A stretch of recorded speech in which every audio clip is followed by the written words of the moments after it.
Hey everybody, Nick here, and today I am doing an Ask the Nick sort of thing live.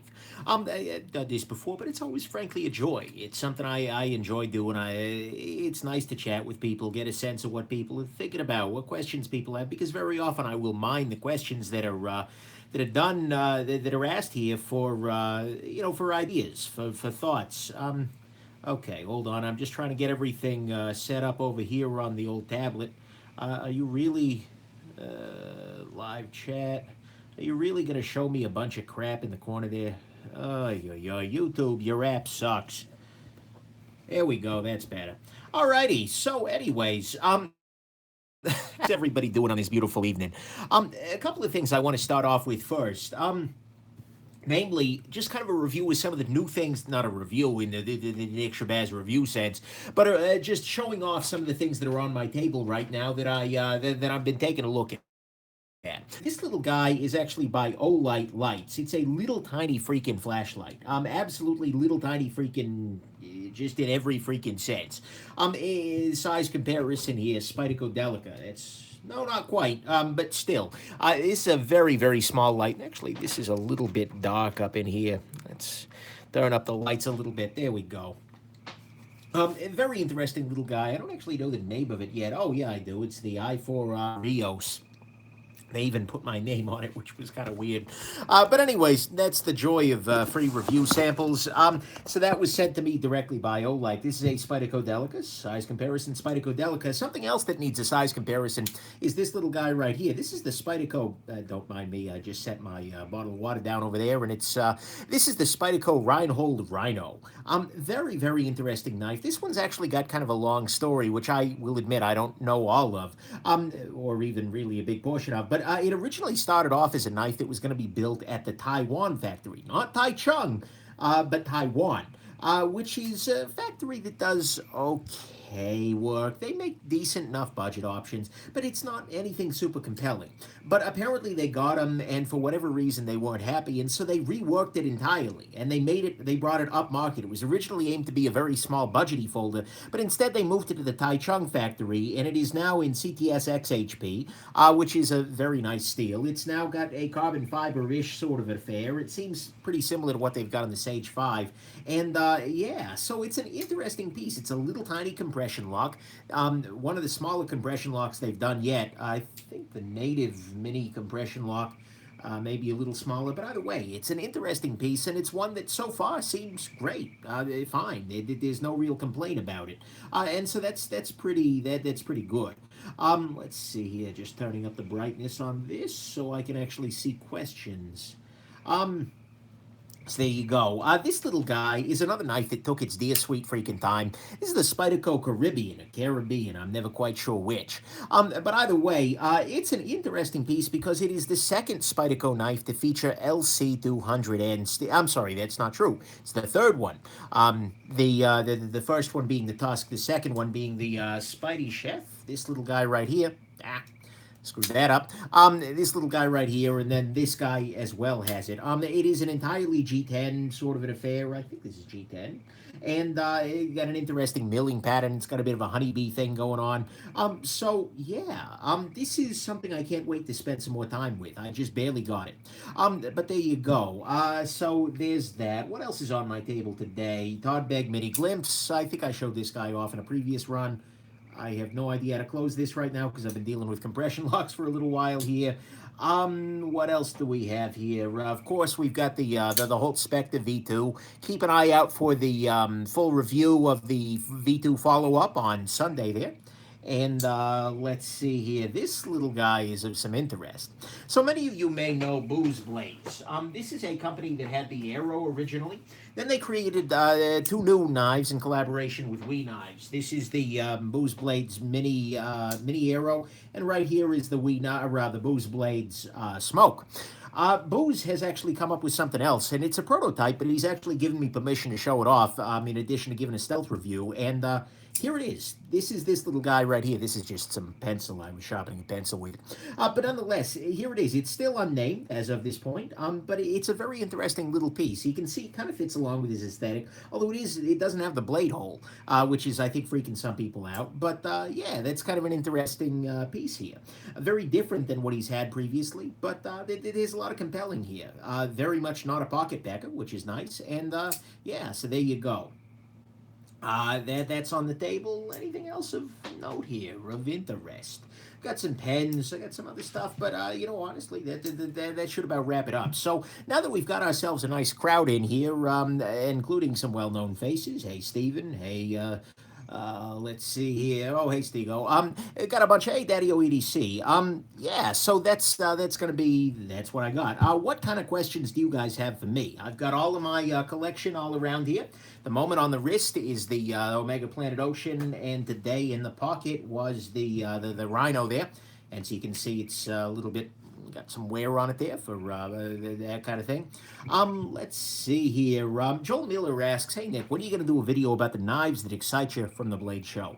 I don't actually know that I'm going to do a video about that. There weren't all that many releases out there, and I've talked about them on and off. But what I will be doing is talking about that next week on Gear Geeks Live. I don't know when it'll go live, but with Tony Scullambrini, and we're hoping to have a very special guest on. But anyways, we're to talk then about some Blade Show stuff. So there you go. Let's see here. Nick, when are you going to get into axes? Probably not going to get into axes. If nothing else, I just don't have all that much need for them. If I want to split a tree, there are plenty of knives out there that are ground to do it. That's a joke. If you need an axe, use an axe. So there you go. Let's see here. Hey, Jim, good to see you. Oh, and I want to wish a very happy birthday to my buddy Nasty Nick. He's not. That's not like my porn name. That's just an independent person. But happy birthday there, Nasty Nick. Hey, Gadden. Hi from Scotland. He says, did you see Spyderco Native 5 and fluted carbon fiber? Yes. I had that guy on the table. I think it's a really nice. I'm going to drop the full review one of these days. I don't know when that. But my basic feeling on the fluted CF Native was that it is absolutely the nicest native that Spyderco has made. But it is also not all that substantially better than any of the other natives in terms of everyday carry life. And so if you're just looking for a Spyderco native, I think you could do better by doing something in like Maximate or just a regular Spyderco native. S35 is not so bad. But yeah, but it's a really nice, if you like fall in love with the native and you want to go that route, then you can absolutely go that route. And it's a pretty good choice. Let's see here. What are we doing here? People are asking me what my porn name would be. Oh, good God, guys. I don't know, actually. I'm trying to think about that. That's, what is my porn name? You know, I have zero, I have no clue of that one, actually. That's not something I've thought a great deal about. Nick Shabuti is a really nice, that's a pretty good one. The Pocket Pecker, Little Bitch Hands, of course, is a common one here. Let's see here. Nick Shabazz. Okay. Okay, anyways, back at the ranch, let's talk about the pocket knives and the watches and the gear and the pens and whatnot. Look at this, it's a pen. It's excellent, and is in no way related to my porn name. By the way, guys, for those of you who are just coming in, I'm answering questions. If you got a question, just go ahead and ask it. Realize that they're moving back and forth, the questions there very quickly, so it's hard for me to, necessarily catch every question. If you got the same question, feel free to ask over and over again. And if you do a super chat kind of thing where you pay a little bit of money, and please let me know if I did miss your question. You went that route too, because it doesn't always necessarily show up that happened there. Good God. V Hunter says Roy Patterson. The V Hunter, actually, I think that pretty much works. Oh my God, yes. Alrighty. Oaken 7 asks the V Hunter. Okay, back at the ranch. Three Knives Manufacturing Neutron. So those of you who are unfamiliar, DRM is a Three Rivers, that is. folks who did this little guy. This is the Vieta. This is a slip joint knife, actually, but it's a really nice piece. There's a lot of joy in the Vieta here. And the Neutron is a thumb study, liner-locky version of the Vieta. So I'm actually pretty excited about it because I think this is a really nice piece. I like a lot of what it's got going on. And yeah. So anyways, there you go. That's an interesting sort of thing. Hardest steel to sharpen, asks Selectra Millennial. That's a really good question, Selectra. For me, at least, historically, M4 is, if you don't have the right tools, any steel can be really hard to sharpen. Like, if all you have is, for instance, like a Spyderco sharp maker with the regular stones, you're going to have a bad time with something like S35 or S30V, etc., because it requires a lot of stock removal. If you move to something like a KME or an Edge Pro or a Wicked Edge, you're going to have a much easier time. And so, like, M4 is a steel that's really hard to do without diamonds, in my estimation. You can do it, it just takes freaking forever. But absolutely, with the basic diamond kit from like KME or something, it's not really a problem. So generally speaking, I don't really think that I don't really think that there's one steel that's like, oh my god, this is awful. It's just a question of the equipment that you've got there. Let's see here. A bunch of people are asking me how the wedding is. I got a whole video on it. It's honestly great. It went really well. Very little drama, which is what we wanted. Absolutely a beautiful thing, and the honeymoon was great too. We went up to Scotland. I'm gonna do a full Nick Shabazz review of the country of Scotland. But on the whole, I would go ahead and argue that it's a gem. Spoiler alert there.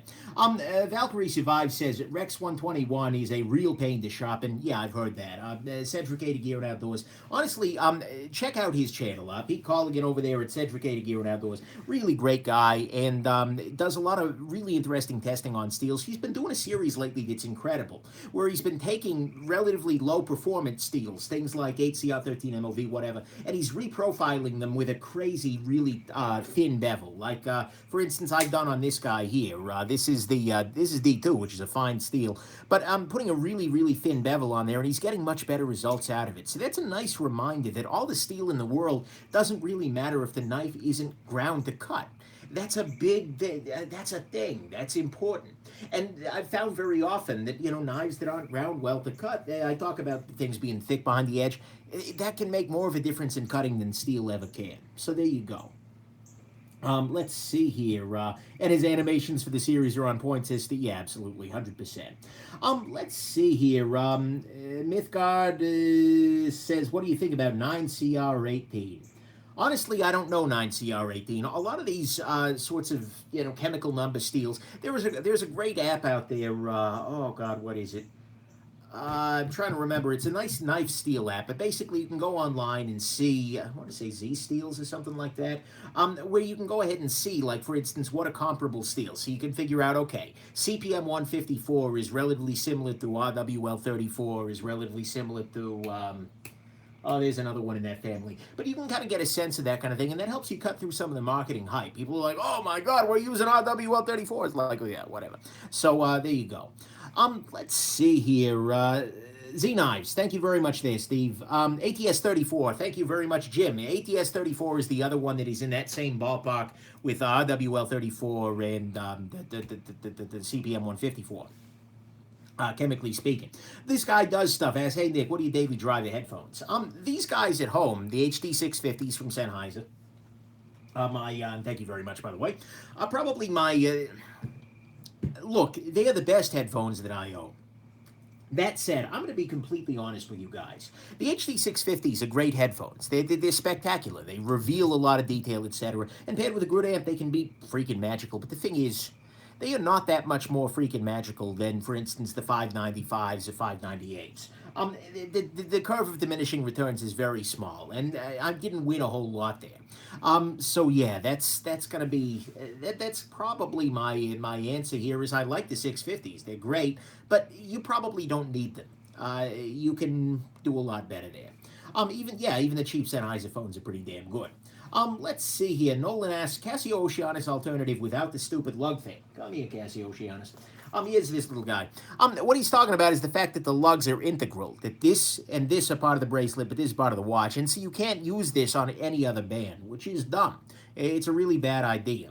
A good alternative to the Oceanus is probably going to be like your Citizen Atessa. Is very similar in terms of functionality. Anything else?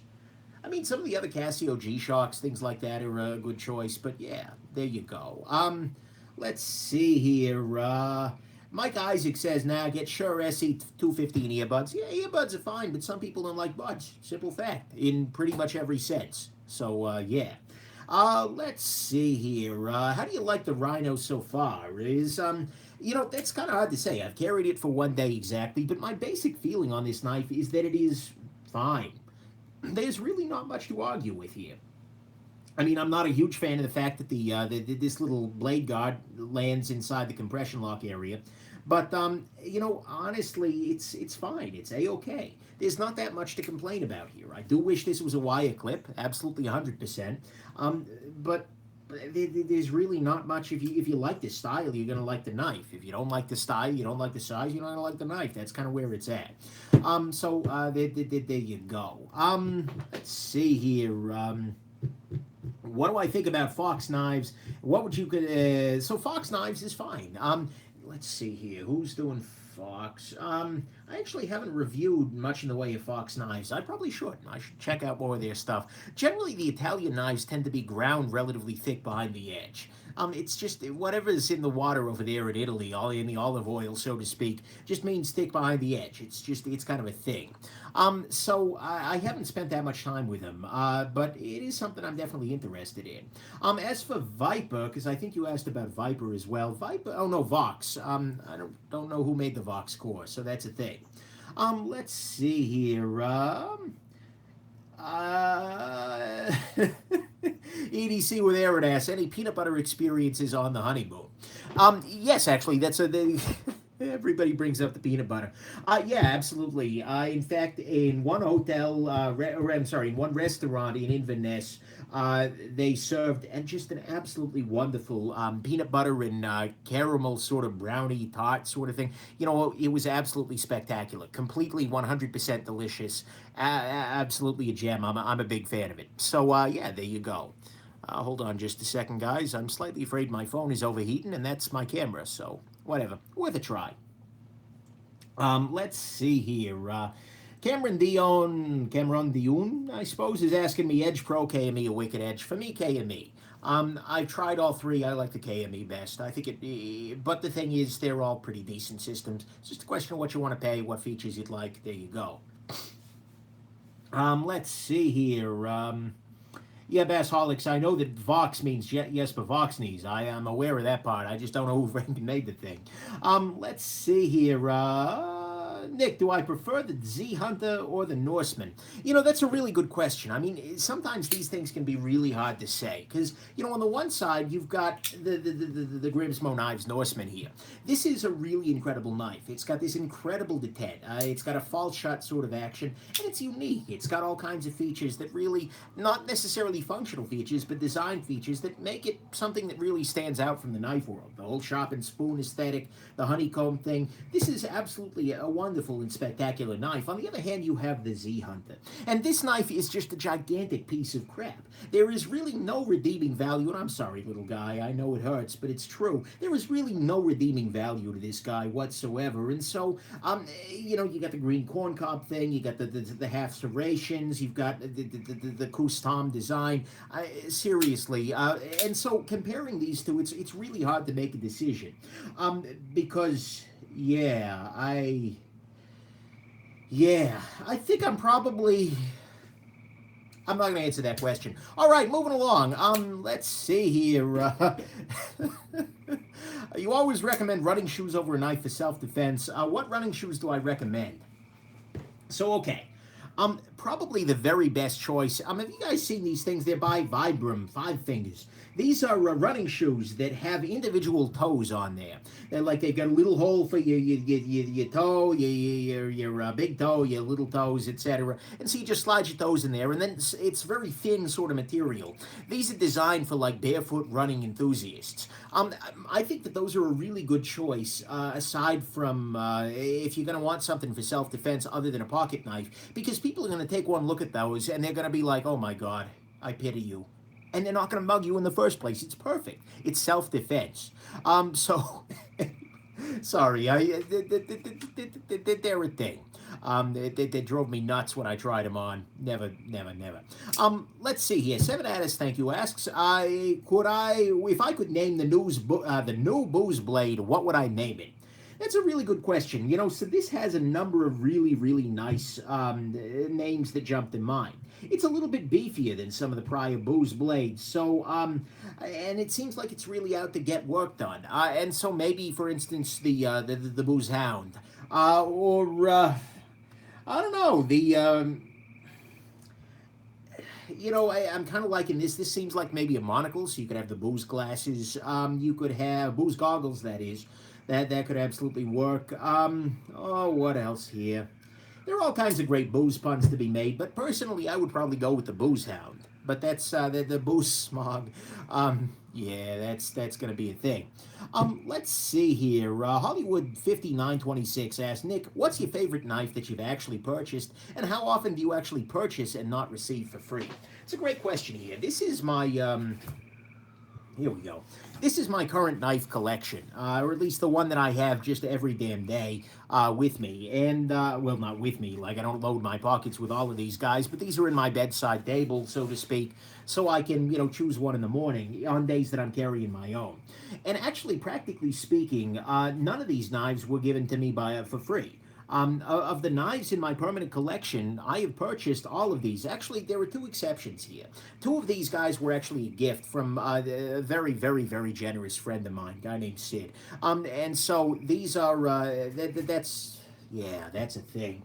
But aside from that, none of the knives that I carry on a regular basis were given to me as review samples by manufacturers. Don't get me wrong, I absolutely do get manufacturer items provided. So, for instance, just in the name of full disclosure, the Caribbean, the Rhino were given to me for free by the maker. What else here is free from the maker? Well, this is a prototype, but I've ended up buying the boozes afterwards. And then some of the pens I've been showing off are free from the maker. But those guys tend to actually get sold for charity or put up on Patreon with the results. Very often I'll do things on Patreon like, I'll do an auction and the winner donates a certain amount to the local food bank. I send them the knife. And so practically speaking, I do buy most of my knives. That's a simple fact. So yeah, that's a thing. Let's see here. If your house caught on fire, you could only grab one knife, what would I save? Oi, you're killing me over here. Practically speaking, I'm torn here.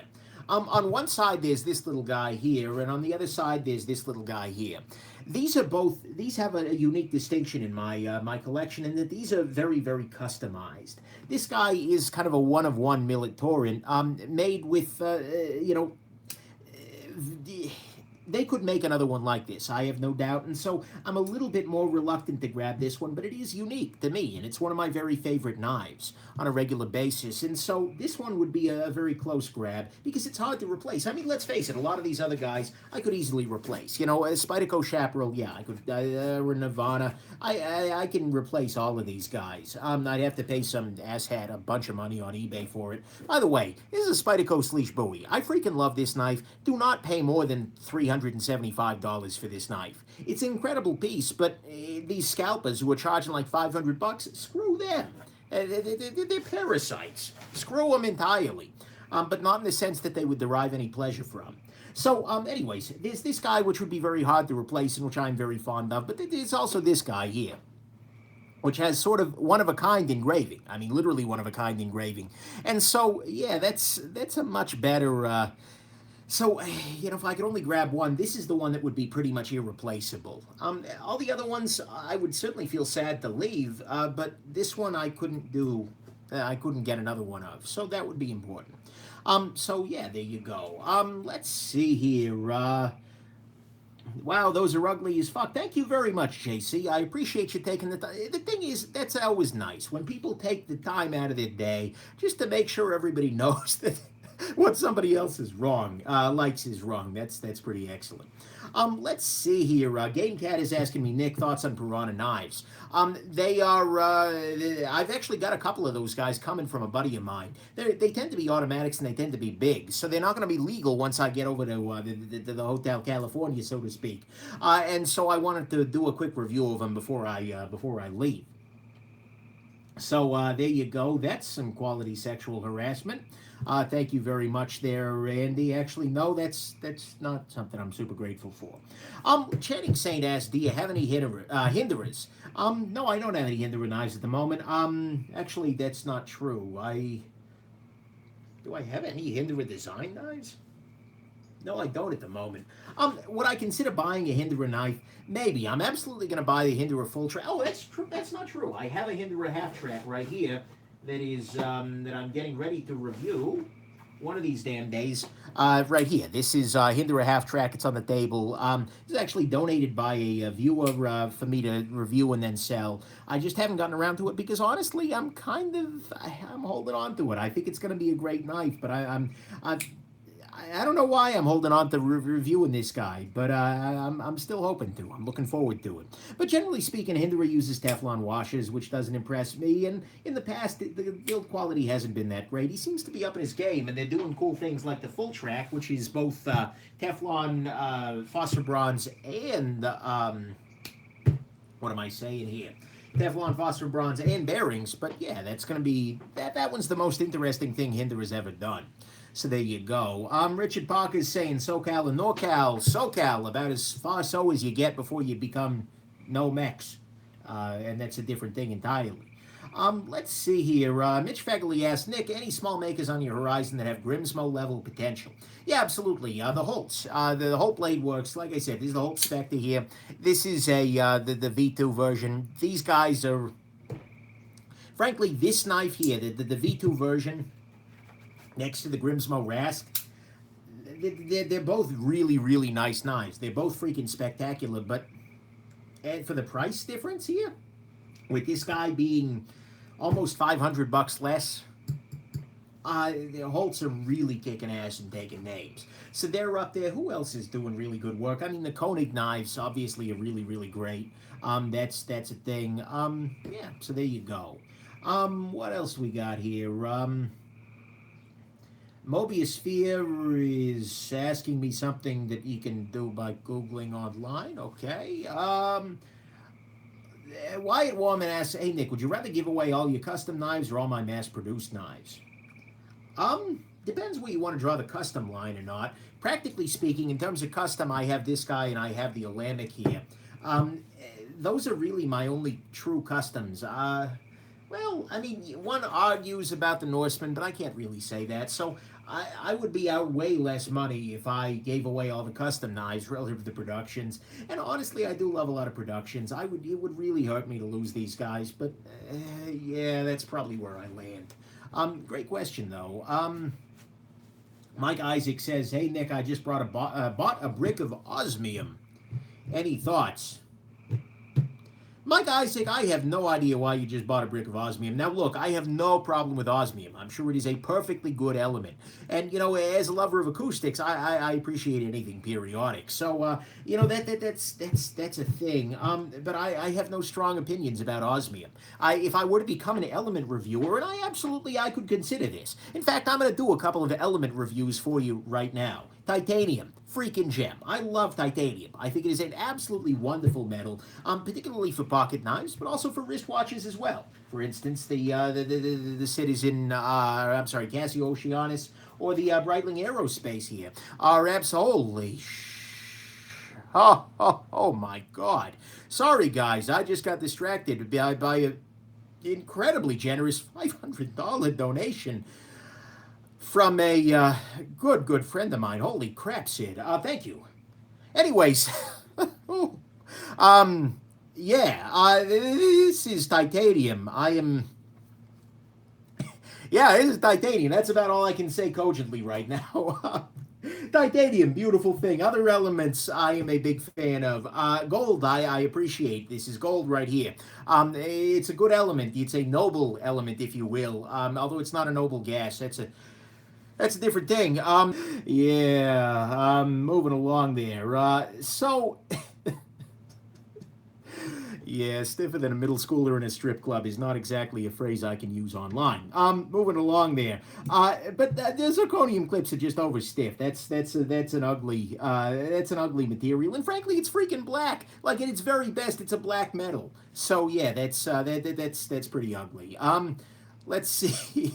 Seven Addis as what would I rather have, roses on my piano or tulips on my organ? That's a really great question, Seven Addis. Sorry, I'm still recovering here. Um, there's a very clear answer to that one, Seven Addis, because the thing is, if you've ever seen a pipe organ is a very complex thing. You see, for instance, the keyboard. That's the important thing, but you've also got the pedals. You've also got in addition to the pipes, you've also got the wind mechanism in the back there. One meeting of the Acoustical Society of America, we went to it was in Salt Lake City, and we went to the Mormon, the big, not the temple thing, but the big, what's it called? Their assembly hall, and they have this gigantic freaking pipe organ in there, and you see the mechanism behind it that provides enough wind for all of these pipes to be blowing. Absolutely amazing. And so as a result, I would absolutely go with the piano, because the pianos are much smaller. They can fit in a normal house. And, frankly, roses, tulips are all good. So for me, I'm going 100% with the piano rather than the organ there. Not the tabernacle, the bigger one there. Anyways, back at the freaking ranch here, guys. Let's see here. Oh, let's see. Jeremy Wood asks, would you do a review of the zero tolerance Sinkovich 462 flipper knife? Maybe. Really, my thoughts on the 462 is imagine this knife and then bend the blade up a little bit and make the handle out of something really ugly. There's your 462. Case freaking closed. I mean, I'm being really unfair, but practically speaking, I like this knife a lot. I don't care for upswept tips. Yeah, that means you, Rhino. So I'm going absolutely 100% with the freaking, with that guy. So that's the thing. Shotgun Bowen asks, are those frogs in the background? Yes, they are. Absolutely 100%. Frog review, they are just loud as hell. 100%. So there you go. Let's see here. Nick Jedry asks, do I still have my Booze Blades Mini Arrow? Why, yes, I do. Is it still nice after the honeymoon phase? Yeah, it doesn't get a lot of carry, I'll be honest with you, but it's still a very nice knife. Absolutely 100%. Let's see here. Do I plan on reviewing the Elijah Isham Black Star? Yes, I do, Matthew. It's a great piece. I'm a little scared of the stock thickness. It's way too damn thick. But it is a very, very nice looking knife. So, yeah, there you go. Nathan Wallace asks, what are your thoughts on customizing production knives? Is it worth the time, the money, and the hassle of finding someone to do the work that'll do it right and not rip me off? Yes, at some level, it's tough to say. So look, customizing production knives, there are a couple of ways that this can go. There are like customized production knives, something like this guy here, which has got custom engraving on top of a production knife. Or this guy here, which is a production knife, the Alamic Buska, but it's just made with some custom touches, like the Timascus stripe. Or there is even the Militaurant that I keep showing off here. This is a production knife, but it's just got some custom materials. But that's not what most people are talking about. I think you're talking instead about taking a knife that already exists, like, for instance, a ZT 452 or something like that. Actually, it's not a great host. You'll see periodically people will take like a Spidey Chef, and they will, get the blade mirror polished, and they will, anodize the handles bright purple and add, a Hello Kitty thing on there. I mean, look, there are many things that you can do to a knife that'll make it yours, that'll make it unique. But in my experience, if you have to change something to be in love with something, you're not really in love with that thing. That works for people, it works with knives, etc. That's a simple fact. And so I tend to go with... I just don't know. I guess I tend to go with the the idea that you buy it like you like it. If there's a knife that you look at it, you're like, I like that knife, except I would have to do all these 15 things to it. It's probably not a knife you're in love with. That said, there is one big notable exception in my life, and that's this little guy right here. This is the Spyderco Nirvana. But this guy has a very specific regrind on it. So they've actually made this Spyderco Nirvana. A guy took this to a belt, razor edge knives, and made it into a knife that actually cuts things. And it is now absolutely amazing. The Spyderco Nirvana naturally is not a knife I fell in love with, but this guy absolutely is. And so this is an exception to that. But, you know, honestly, if you have to customize it to love it, I don't know that you love it. So that's a good question. Let's see here. Mike Isaac and EDC Kid ask, why are there frogs in the background? Probably because there were frogs out there yelling. I mean, I'm not too far from a window, and there were frogs not too far away from my window. So, therefore, there were frogs that you're hearing coming in through the window. That's a simple fact of how air transmits sound and such. So, yeah. Seven Addis asks, do you prefer your women as thick as Medford blade stock? The real question is whether the woman can cut. And what I mean by that is whether she can cut through the things that make your day gloomy. Whether she can cut through the parts of you that are cold and uncaring and expose the compassionate core. Whether she can cut away the negative elements of your personality and help to make you a better human. Whether she can cut through the crap of the world and bring a little ray of sunshine into your life. So I don't really care how thick or thin a woman is, as long as she can cut. And I feel the same way about knives. So there you go. Just make sure that your fiancé can cut. Anyways, moving along. Is the wife slicey? If she wasn't, I wouldn't have married her. Anyways, that's beside the point. So no to the Medford then. All right, that's beside the point here. CRK and Pinda worth $450, says Randall Wesson. So the cricket, sorry guys, Freudian. The Chris Reeve knives in Pinda. Here's a Chris Reeve. These are the tie lock here. Chris Reeve, this is the weirdest knife Chris Reeve ever made, but it's the only one I own that Chris Reeve ever made. Anyways, the Impinda is their first slip joint knife, and it's a very interesting, very different thing. So yeah, that's gonna be I don't know. I don't love the design of it. I'm going to be completely honest with you there. I really don't think it's all that attractive, but that's okay. I don't need to. I am going to get one in for review, absolutely 100%, because there are lots of ugly knives out there that are really nice. But to me, it's all going to depend on the action. If they've done it well as a slip joint, then great. If they haven't, then we're going to have some trouble there. So yeah, there we go. What are we saying here? Mike Isaac just called my wife a D hunter. Okay, that's beside the point. Technically, she's a PB hunter. That's beside the point here. Let's see. Preston Scott says I should come preach about relationships. No, I appreciate that, but I think I'm okay. Let's see here. Mikhail Galovich, yeah, I'm not quite sure how to pronounce your name there, Mikhail. Balkans, maybe? Anyways, what do I think about a hollow grind? So hollow grinds are a beautiful thing. I think it's a great way to make a knife that otherwise might not have cut very well. So, for instance, actually, no, that's pretty flat. But a hollow grind is where you've got a little bit of a curvature to the cut here. What do I have that's got a really nice hollow grind going on? Come here, hollow grinds. Who's hollow here? No. Do I really not have any freaking hollow grinds? Guys. Sleesh Bowie, right? No, even that's pretty flattish. I don't think I have any hollow grinds on the table right now. This is absurd. But actually, that's also telling. Generally, what a hollow grind means is that a knife, the blade stock is a little thick. That's why you hollow grind a knife, because you're trying to thin out the edge even though the stock is really, really thick. And so hollow grinds work well, and it can make for a thinner edge, absolutely 100%, but it also tends to make the knife, it tends to disguise the fact that the knife's a little thicker than it maybe otherwise could have been. Oh, the tie lock, of course, yes, thank you. The tie lock is, that is absolutely a hollow grind. So, although it's not a super strong one, but you can see maybe that there's a little bit of distortion in the curvature. But anyways, that's a hollow grind here. And so it's able to compensate for the thicker blade stock, etc. Yeah, a bunch of people are really concerned as to whether my wife is thick or not. That's a interesting question, but I think I'm going to go ahead and leave that one on the table. But again, it doesn't matter either way. I would love her just as much in any direction. Let's see here. The torrent is a hollow grind, is it now? Yeah, it's hollow-ish. Yeah, that's reasonably hollow. Yeah. Anyways, not a super thick, not a super thick grind on it there. Let's see here. Steve Rasmussen, hey Steve, is asking, what are my thoughts on the Wee Knives Wasabi? I don't actually know what that is. The thing is, look, Wee Knives releases like 15 knives a week. It's a simple fact that their Instagram team must be exhausted because every damn day they are releasing 5 more knives. It's ridiculous. I mean, I'm sure some of them are great, and I want to get some of them, like the Rectifier, the Wisp, etc.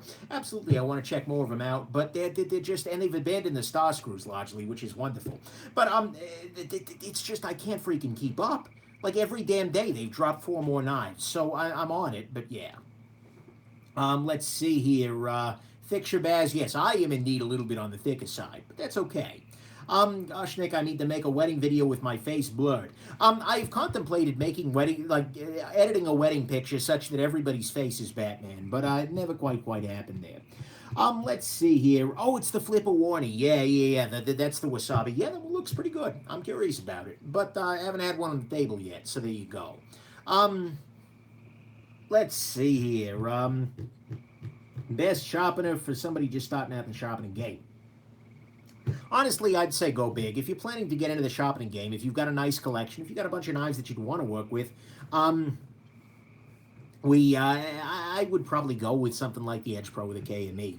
But that said, you're also going to be just fine. There are lots of really nice sharpening systems out there. I've actually lately been trying to do a lot of my sharpening using this little guy here. This is the Spyderco Golden Stone. Look, this is actually a little more expensive than the Shopmaker, and it's a little less versatile in that the Shopmaker allows micro bevels and things. But this is kind of a neat system in that you can just kind of run the knife along the side of it there. And I don't mean to sound like I'm shilling here, but it's surprisingly capable because all you need to do is just rock it back and forth here, and it's just a single chunk of material. It's a neat little idea. It's not the best sharpening system for reprofiling edges and whatnot, but if your goal is just to keep something touched up, even something as simple as this, and then it's also a flat surface here if you want to use it more like a bench stone. There's a lot of joy in something like this, and you can use this part for awls and things like that. It's something to consider, or these kinds of budget systems can do fine if you're just trying to maintain an edge. Let's see here. A bunch of people, Medford body with a little bitch hands. And surprisingly long arms, by the way. That's beside the point. Let's see here. Do I have a favorite blade coating, or do I prefer my blade without one? I prefer an uncoated blade every day of the week, just because, look, I mean, at the end of the day, metal is beautiful. Seriously, a nice look. This is a coated blade here. It's okay. It works. It's fine. But then no, freaking no. I'm not a big fan of that. And compare this to the absolute abject gorgeousness of a beautifully high polished. No, it's not gonna freaking work. So yeah, that's gonna be a thing. When's the Rhino takedown being filmed? Probably this Sunday, knowing me. But I don't know when the review's going to air. Probably in a couple of weeks, something about there. Dylan Wall says he's a fan of any blade finish that hides wear. That's another good point, though. When you do get a mirror polish, it's very easy to scratch that mirror polish up, particularly if the blade is a little bit on the harder side. So there's something to be said for a very nice kind of stonewashy finish that, or even a machine finish that's not going to show wear as well. So there you go.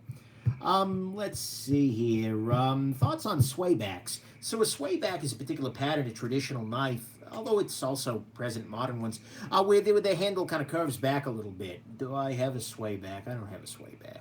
Yeah, I don't have anything remotely resembling a swayback. They're pretty, absolutely. Ergonomically, they can be a little weird, but yeah. There we go. Nick is in the witness protection program. No, I am indeed not. Although I appreciate that very much there, Steve Jones. Yeah. Best EDC knife for bear fighting. Bear mace is the best EDC knife for bear fighting. Thank you very much for the kind words here. Do I see the Shaman replacing or coming even close to PM2 in popularity? Yeah, I think it should. Honestly, I feel like the Shaman is a better knife than the PM2. It's a different knife, 100%, but I feel like the Shaman is a slightly better beater knife. It's a slightly better, harder use knife. I feel like it's more ergonomic than the PM2 by a pretty good margin. And I like the Shaman a lot better. And I think that with other options in the Spyderco lineup, like the Delico or the FRN Chaparral, the PM2 is just a little bit, it's sort of an in-betweener. So I really do think that the Shaman should get more love than it does, and that the PM2 is probably on its way out. The Shaman's a lot heavier, though. I don't know. But for me, at least, I would never, now that I have a Shaman, I would never consider carrying a PM2. It's a different thing. So there we go. Yeah, born in 1500 says the Shaman won't take over because it's 180 bucks plus. Yeah, that's a thing. Absolutely. If the price was where it was originally, the PM2 would just be dead. Ed Digma asks, how can I identify a new CQI Spyderco Advocate from the old one? You'll see a bronze washer on the inside of the Advocate already, the new Spyderco's that holds the bearings in there. That's the way to tell it there. Let's see here. What do I have here? Trump hands and Shabazz hands size comparison. Nope. Nope. No, no, nope, nope, nope. Not even going anywhere freaking near that. Nope. Because then I'm going to have to separate my big and small knives to be ugly. Sorry, that's not something I should joke about. Oh, yeah. This is not a good thing. Thoughts on Stan Wilson, non-flipper flipper. Oh, my God, want. Those are my thoughts. Case closed. Moving along here. Back at the ranch. Guys, I don't know that this one's going to be able to stay public. Ay. Alrighty. Sog Trident. I don't know. I don't know Sog's knife lineup particularly well. It's been a long week, guys. A little punchy. What do I think about the Native 5 and LC200N? LC200N is an incredible steel. It's a great all-arounder. It's great in the water. It's great out of the water. It's got a lot of favorable characteristics. It may be one of the best steels for everyday carry available right now. I love it in the Spidey Chef. I'm probably going to love it in this guy when I carry this more. It's just absolutely a beautiful thing. And so seeing the Native, which is one of the best knives I don't own, in the LC200N, coupled with the Natives just being excellent overall, I think is pretty excellent. So I think it's going to be a great choice. Absolutely 100%. If Hulk Hogan was a bear, would a Spyderco Delica be enough to defeat him? I have no idea how I would even start answering that question. Yeah, so, yes. The answer is yes. Absolutely 100%. Let's see here. What's my favorite wood for a handle? Honestly, they're all good. As long as it works well and it's not going to move, distort, etc., I'm happy. Stabilized wood is fine, etc. Let's see here. Let's see. Didn't know Mobius Sphere. Since I'm moving to Cali, thank you. What are your thoughts on the referendum to split it into 3 states? That's I don't know this. I assume that was a yeah. I have no idea. Sorry about that. Let's see here. Peter Bonsignori asks, hey Peter, thank you for the support. Oh my God, Nick, please review the CKF Cadet. Oh my God, Peter Bonsignori. The thing with CKF knives is that they discontinue them almost instantly. CKF has a habit of just creating these limited edition runs and then they're gone. And so the problem is that if I buy a CKF to review it, and then I do my normal pattern, which is even if I hold on to it for just like a week or two, by the time it actually goes live and the bulk of people are watching the video, it's no longer available. And so I honestly don't really, like, I'm looking at the CKF SNEC X kind of thing. I'm willing to play that game, potentially, just because that's so interesting. But CKF knives are just not great for what I'm doing there. So, yeah. Gerardo Pietrantoni, that is, asks, can you boil in hot water a pocket knife where the Loctite won't budge? The G10 will not melt, Gerardo, but I'd also recommend just using a soldering iron instead, or a hairdryer. So, there you go. What am I doing here? I have no idea what that is. Probably a racial slur, so I'm going to go ahead and skip it. What's my favorite multi-tool? Cole Robertson asks. I am well known to love the Leatherman Wave. This is just the best multi-tool out there in my estimation. There are some other nice ones, but this one wins for me by a mile. Mikey Logan asks, am I going to see you at the California Custom Knife Show? I'm hoping to. We'll see what life brings. You know, with a new job, it's hard to tell exactly what I'm going to like, but yeah, what my time's going to be like. But yeah, it's definitely something I want to do. What am I doing here? Oh, thoughts about the Cricut carbon fiber Pilar with Sandvik steel? These are my thoughts. I have no idea yet, because I haven't opened it up yet. So, let's go ahead and open up the Cricut. I literally am unboxing this now. I meant to do this earlier, but I forgot about it.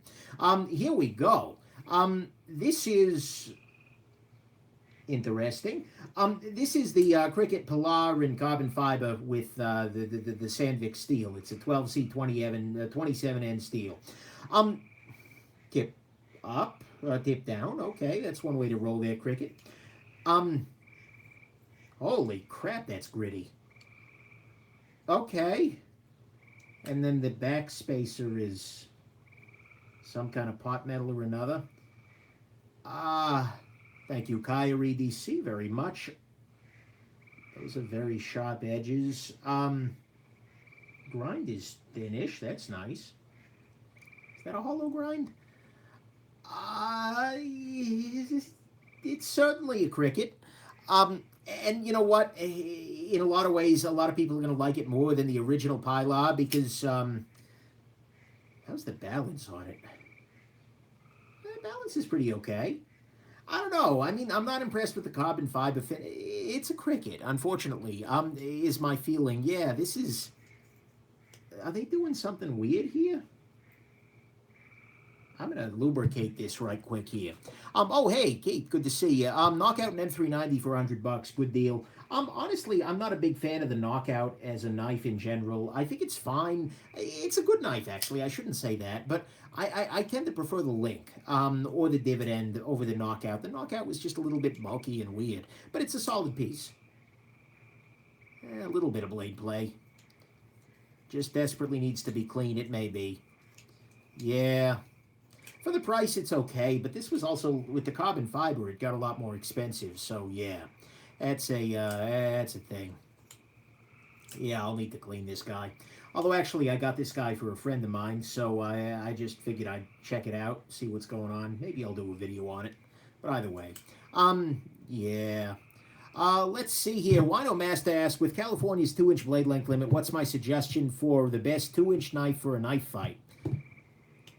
Okay, couple of things wrong there. To start with the best knife for a knife fighter. Running shoes, of course, we've covered that already. California does not have a 2-inch blade length limit. California has a 2-inch automatic knife blade length limit. And so for me, the answer is that the ProTech Sprint if you want an automatic. But in other parts of California, there may be municipalities and whatnot, but that's not a thing. So in general, though, under 2 inches, best knife, Spyderco Dragonfly is a nice option there. There are some good ones. Big Mac says, my accent is so hot. Thank you very much, Big Mac. I appreciate that deeply. Let's see here. Omega Speedmaster Moonwatch or First Omega in Space? Oleg, I've got a review of the Moonwatch. Honestly, it's a watch that I feel like is very historic, but hasn't aged all that well. I would personally recommend, for the kind of money you pay, and going with like the Breitling Navitimer, which I feel like is just a slightly better watch on the whole. It's got more to it than the story. So, but yeah, that's the way I would generally go. Shotgun Bowen asks, what's it like having access to all-natural frog lube outside your window? That's a really good question there. Yeah. I haven't tried it. Let's just go ahead and put it that way. Oh, speaking of frog lube and thus rust protectants and thus green substances, this is something I picked up recently. Well, actually, I didn't pick this up. A very generous viewer sent it my way. This is some EDCI. This is stuff that used to exist and then stopped existing and then began existing again. It is a rust protectant sort of knife care formula. I've been trying it on a bunch of knives. I've done it on some like D2 knives and whatnot, just to see if it knocks down on the rustitude of things. So far it seems fine, but it's also hard to test rust prevention. But this is something I'm definitely checking out and working on it there. Let's see here. Nick, why do you sound like Kyle's mom from South Park? Are you calling me a bitch? I'm sorry. That's sorry. That's a South Park reference. Alrighty, guys. I've been I'm batting 1,000 here tonight, guys. So I think I'm actually gonna go on ahead. It's we're about to hit an hour here. I'm gonna go ahead and wrap this one up.